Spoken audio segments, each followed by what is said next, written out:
જીવનભર જે સાસુએ નાની વહુ રાધાને માત્ર નફરત અને મેણા જ માર્યા હતા, એમણે પોતાના અંતિમ સમયે ઘરની તમામ ચાવીઓ રાધાના હાથમાં જ કેમ મૂકી દીધી? ચાલો જાણીએ આજની વાર્તામાં। ગામનું સૌથી મોટું અને પ્રતિષ્ઠિત ઘર એટલે જાનકીબાનું ઘર। જાનકીબા એટલે આખા ઘરનો કાયદો। એમનો અવાજ સાંભળીને ઘરના લોકો તો શું, પણ રસ્તા ઉપરથી પસાર થતા લોકો પણ નીચી મૂંડી કરી લેતા। જાનકીબાની કમર ઉપર હંમેશા એક મોટો ચાંદીઓનો ચાવીઓનો જુડો લટકતો રહેતો। આ જુડો માત્ર ચાવીઓનો નહોતો, એ જાનકીબાની સત્તા અને ઘર ઉપરના એમના શાસનનું પ્રતીક હતો। ઘરમાં શું રંધાશે, કોણ શું પહેરશે, તિજોરીમાંથી ક્યાં અને કેટલા પૈસા ખર્ચાશે, આ બધું જ માત્ર ને માત્ર જાનકીબા નક્કી કરતા। આવા કડક શાસનવાળા ઘરમાં રાધા સૌથી નાની વહુ બનીને આવી। રાધા દેખાવે જેટલી સુંદર હતી, સ્વભાવે એટલી જ ભોળી, પ્રેમાળ અને શાંત હતી। એના પિયરની આર્થિક સ્થિતિ બહુ સારી નહોતી, પણ સંસ્કાર એને પૂરેપૂરા મળ્યા હતા। પરંતુ નવાઈની વાત એ હતી કે જાનકીબાને રાધા પહેલા જ દિવસથી ક્યારેય ગમી નહોતી। એનું કારણ કદાચ રાધાની ગરીબી હતી, એનો સ્વભાવ હતો કે પછી કંઈ બીજું, એ કોઈને ખબર નહોતી। રાધા સવારે ઘરમાં સૌથી વહેલી ઉઠી જતી। ઘરનું મોટું આંગણું વાળવાથી લઈને વાસણ કરવા, કપડાં ધોવા અને ગાયોને નિરણ નાખવા સુધીનું બધું જ કામ એના માથે રહેતું। છતાં જાનકીબાના મોંમાંથી ક્યારેય રાધા માટે વખાણનો એક મીઠો શબ્દ પણ નીકળ્યો નહોતો। અલીએ રાધા, આ ચા બનાવી છે કે ઉકાળો? તારા બાપે ચાની પત્તી જોઈ છે ક્યારેય?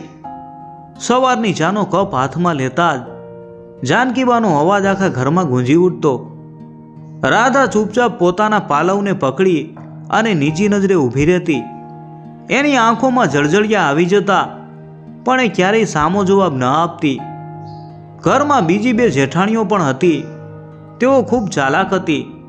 તેઓ મીઠી મીઠી વાતો કરીને જાનકીબાના હામાં હા મેળવી લેતી અને ઘરનો બધો જ ભાર રાધા ઉપર ઢોળી દેતી। જાનકીબા પણ મોટી વહુના વખાણ કરતા થાકતા નહીં, જ્યારે રાધાને હંમેશા અપમાન જ મળતું। બપોરના સમયે જ્યારે ઘરના બધા લોકો જમીને આરામ કરતા હોય, ત્યારે રાધા ગરમીમાં શેકાતી રસોડાના વાસણો ઘસતી હોય।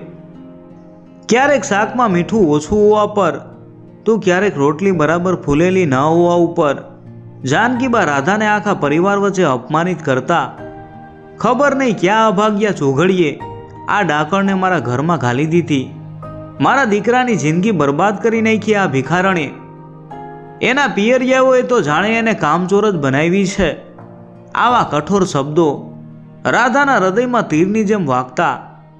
રાત પડે એટલે રાધા પોતાના ઓરડામાં જઈ અને ઓશિકામાં મોં સંતાડી અને ધ્રુસકે ને ધ્રુસકે રડતી। એનો પતિ પણ પોતાની માતાની સામે એક શબ્દ પણ બોલી શકતો નહોતો। રાધાને ઘણીવાર થતું કે આ બધું છોડીને પોતાના પિયર જતી રહીએ, પણ એને એના પિતાના વિદાય વખતના શબ્દો યાદ આવતા કે બેટા, દીકરીની ડોલી પિયરમાંથી નીકળે અને અર્થી સાસરેથી જ ઉઠે। સાસુ એ તારી માં છે, એના ગુસ્સામાં પણ ક્યાંક ને ક્યાંક તારા માટે પ્રેમ છુપાયેલો હશે। પિતાના આ સંસ્કારો રાધાને દર વખતે રોકી લેતા। વર્ષો વીતતા ગયા। રાધાની સહનશીલતા અને જાનકીબાના મેણા બંનેનો પ્રવાહ ચાલુ રહ્યો। રાધાએ ક્યારેય જાનકીબા સામે આંખ ઊંચી કરીને જોયું નહોતું। એણે બસ એક જ મંત્ર અપનાવી લીધો હતો, મૌન અને નિસ્વાર્થ સેવા।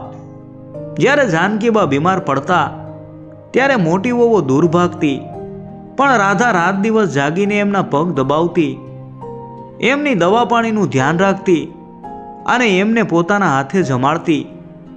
પણ જાનકીબાની કડવાશમાં કોઈ ઘટાડો નહોતો આવ્યો। બીમારીની હાલતમાં પણ એમની જીભ રાધા માટે ઝેર જ ઓગતી। તારો આ બનાવટી પ્રેમ મને નહીં છેતરી શકે। તું તો ઈચ્છે છે કે હું મરી જાઉં, જેથી તને આ ઘરની ચાવીઓ અને સંપત્તિ મળી જાય। જાનકીબા ખાંસી ખાતા ખાતા ગુસ્સામાં બોલતા। રાધા આંસુ લૂછતા બસ એટલું જ કહેતી, ના બા, મારા નસીબમાં તો તમારી સેવા જ લખી છે. ભગવાન તમને 100 વર્ષના કરે. સમયનું ચક્ર ફર્યું. ધીમે ધીમે જાનકીબાનું શરીર સાથ છોડવા લાગ્યું. એમનો એ કડક અવાજ હવે ધીમો પડી ગયો હતો. પથારીમાં પડ્યા તેઓ આખા ઘરને, મોટી વહુઓના વર્તનને અને રાધાની સેવાને જોયા કરતા. સમય કોઈની રાહ જોતો નથી. જાનકીબાની ઉંમર હવે એમના શરીર ઉપર હાવી થઈ રહી હતી. એક સમયે જે કડક અવાજથી આખું ઘર અને ફળિયું ધ્રુજતું હતું, એ અવાજ હવે એક ઓરડાના 4 ખૂણાઓ પૂરતો સીમિત થઈ ગયો હતો. જાનકીબા હવે પૂરી રીતે પથારીવશ થઈ ગયા હતા.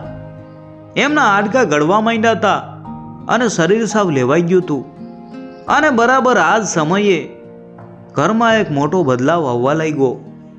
જે 2 મોટી વહુઓ આખો દિવસ જાનકીબાની આગળ પાછળ ફરતી હતી, એમની મીઠી મીઠી વાતો કરીને એમને ખુશ રાખતી હતી, એમણે હવે જાનકીબાના ઓરડા તરફ જોવાનું પણ બંધ કરી દીધું હતું.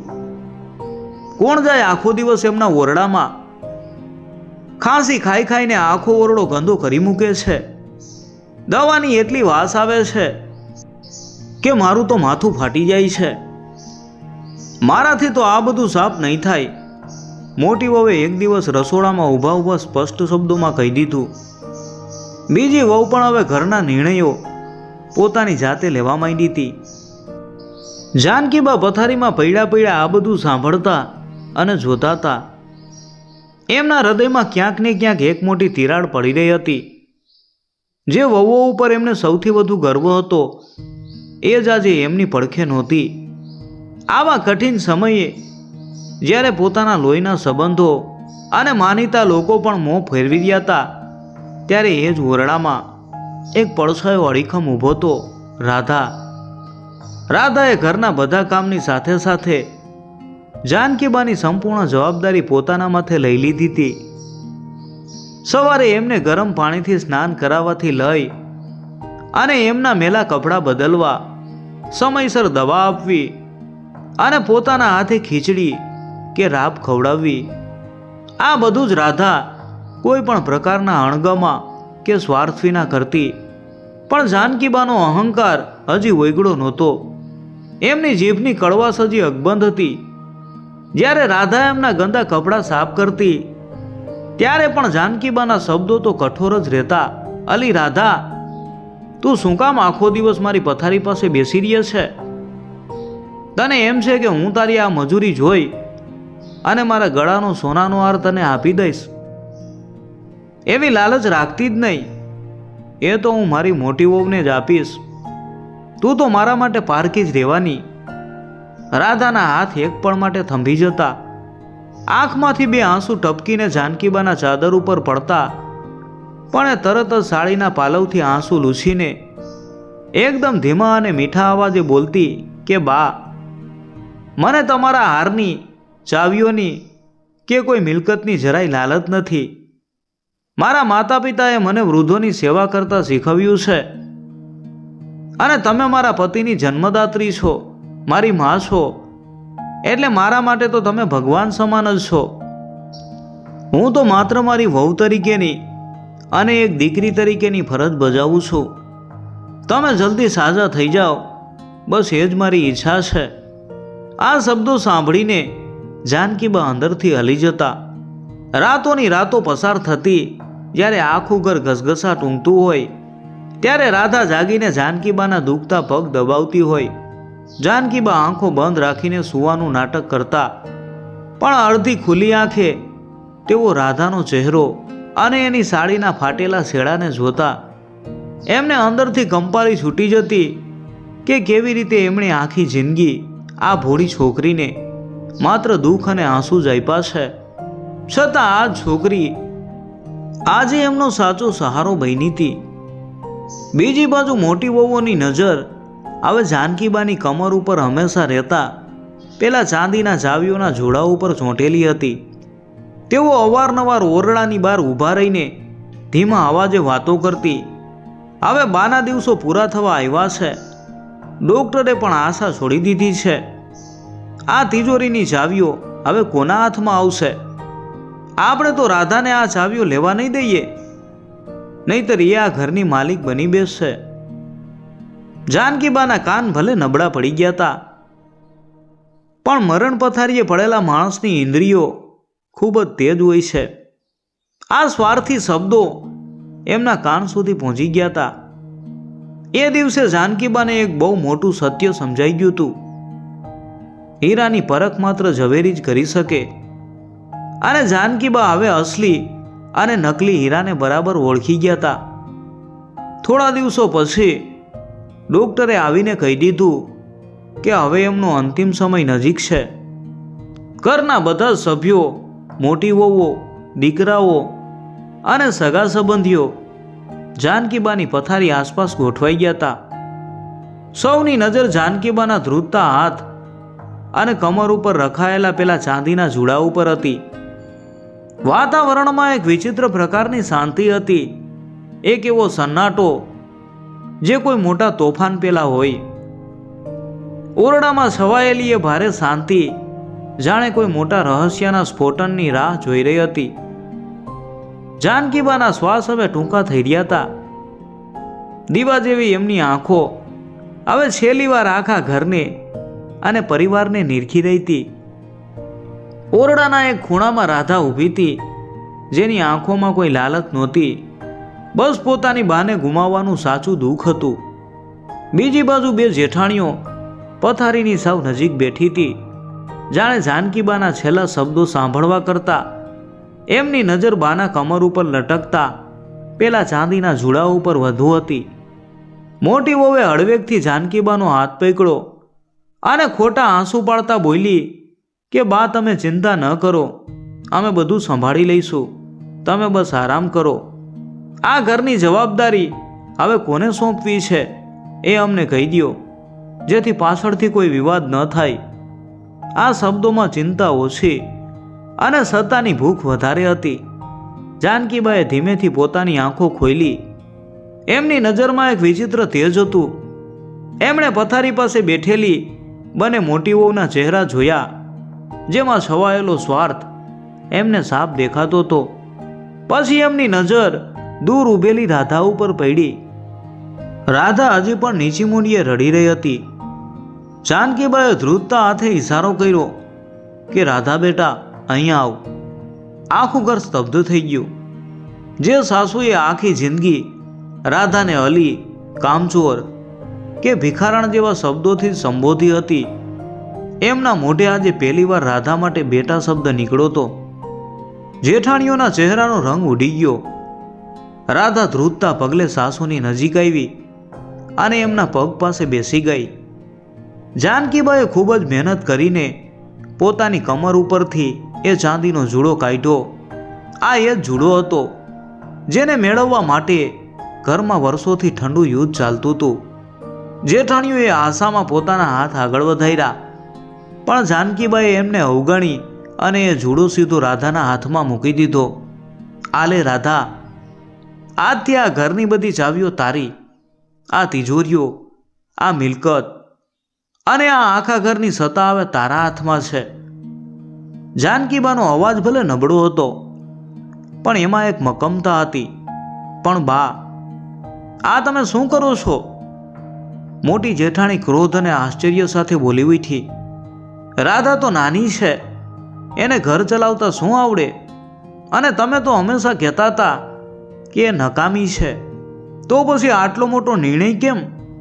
જાનકીબાએ એક ઊંડો શ્વાસ લીધો અને પથારીમાં સેજ બેઠા થવાનો પ્રયત્ન કર્યો. એમની આંખોમાં હવે પસ્તાવો અને પ્રેમ બંને દેખાતા હતા. એમણે રાધાના માથા ઉપર હાથ મૂક્યો અને બોલ્યા, મેં આખી જિંદગી રાધાને મેણા માર્યા છે, એ સાચું છે, પણ મેં એને મેણા નહોતા માર્યા. મેં તો એને કસોટીમાં મૂકી હતી. મારે જોવું હતું કે મારા ગયા પછી આ ઘરની લાજ કોણ રાખશે? જે મીઠું મીઠું બોલીને મારી સેવા કરે છે એ, કે જે અપમાન સહન કરીને પણ નિસ્વાર્થ ભાવે મારી ચાકરી કરે છે એ. જાનકીબાએ આગળ કહ્યું કે રાધા, તું જ્યારે આ ઘરમાં આવી ત્યારે મને લાગતું હતું કે તું નબળી છે, પણ તારી સહનશીલતાએ સાબિત કરી દીધું કે તારા જેવી મજબૂત બાઈ આ ઘરમાં બીજી કોઈ નથી. મેં તને જેટલા દુઃખ આપ્યા તે એટલો જ મને પ્રેમ આપ્યો. તિજોરીની ચાવીઓ તો ગમે એને આપી શકાય, પણ ઘરની શાંતિ અને સંસ્કારોની ચાવીઓ સાચવવાની તાકાત માત્ર તારામાં જ છે. રાધા તો સાવ અવાક થઈ ગઈ હતી. એના હાથમાં એ ચાવીઓનો જુડો જાણે કોઈ મોટી જવાબદારીની માફક ભારે લાગી રહ્યો હતો. એની આંખોમાંથી અશ્રુધારા વહી રહી હતી. જાનકીબાઈએ છેલ્લી વાર રાધાનો હાથ દબાવ્યો અને એમના ચહેરા ઉપર એક અનોખી તૃપ્તિ છવાઈ ગઈ. પરંતુ જેઠાણીઓ હજી પણ આ નિર્ણયને સ્વીકારવા તૈયાર નહોતી. જાનકીબાના અવસાન પછી આખા ઘરમાં એક સુનકાર છવાઈ ગયો હતો.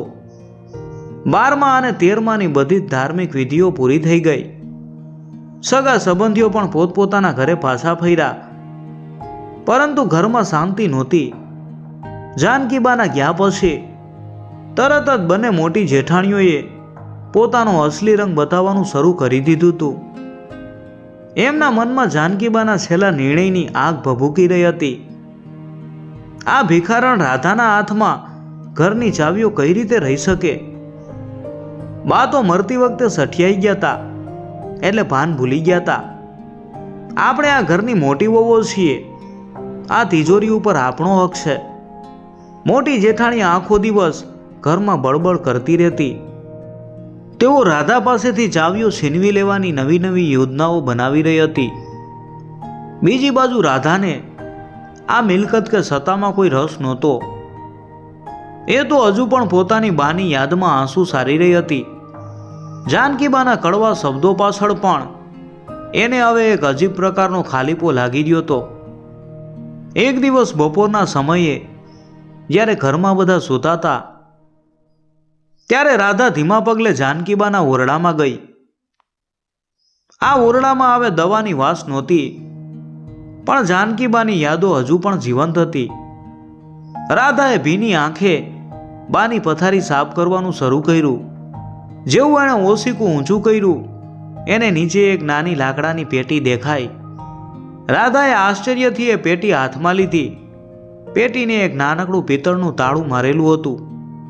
રાધાને તરત જ પોતાની કમર ઉપર લટકતો ચાંદીનો જુડો યાદ આવ્યો. એણે જુડામાંથી સૌથી નાની ચાવી કાઢી અને ધ્રુજતા હાથે તાળામાં લગાવી. ટક અવાજ સાથે તાળું ખુલી ગયું. રાધાના હૃદયના ધબકારા વધી ગયા. એણે ધીમેથી પેટી ખોલી. અંદર કોઈ ઘરેણા કે પૈસા નહોતા, પણ એક જૂનો કાગળ હતો. એ કાગળ ઉપર જાનકીબાના અક્ષરોમાં કંઈક લખેલું હતું. રાધાએ કાગળ ખોલ્યો અને વાંચવાનું શરૂ કર્યું કે મારી દીકરી રાધા.